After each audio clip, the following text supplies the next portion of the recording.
আসসালামু আলাইকুম। সবাই কেমন আছেন? আশা করছি আপনারা সকলে খুব ভালো আছেন। গিয়েছিলাম বাপের বাড়ি, তো বাপের বাড়ির কাছাকাছি মামা বাড়ি, তো তারপর চলে গিয়েছিলাম মামা বাড়ির সন্ধ্যের দিকে। তো গিয়ে দেখি মামিমা আলু মাখছে। তো এটা হচ্ছে ফুচকা খাওয়ার জন্য আলু মাখছে। পাশের পাড়াতেই একজনরা ফুচকা বিক্রি করেন, তো তাদের কিছু ফুচকা ফোলে না, সেই ফুচকাগুলো খুব কম দামে অনেক করে দিয়ে দেয়। তো সেই রকমই ফুচকা আনা হয়েছিল, আর বাড়িতে আলু মাখাটা করা হয়েছিল, আর তেঁতুল পানিটা। তো দেখুন, এখানে মামিমা কিন্তু ভালো করে সুন্দর করে আলুটা মেখে নিচ্ছে, সেই সাথে তেঁতুল পানিটাও।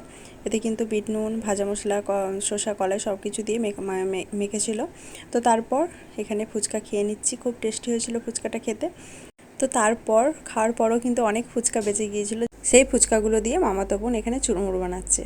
তো এখন চুরমুরটা খেয়ে নেবো। আর আফরাজকে আঝাল করে সস দিয়ে ফুচকা বানিয়ে দেওয়া হয়েছিল, ও খুব কিন্তু এনজয় করে খেয়েছিল। তো সবাই মিলে খুব মজা করে ফুচকা খেলাম। তো চলুন, ভিডিওটি ভালো লাগলে অবশ্যই লাইক করে দেবেন।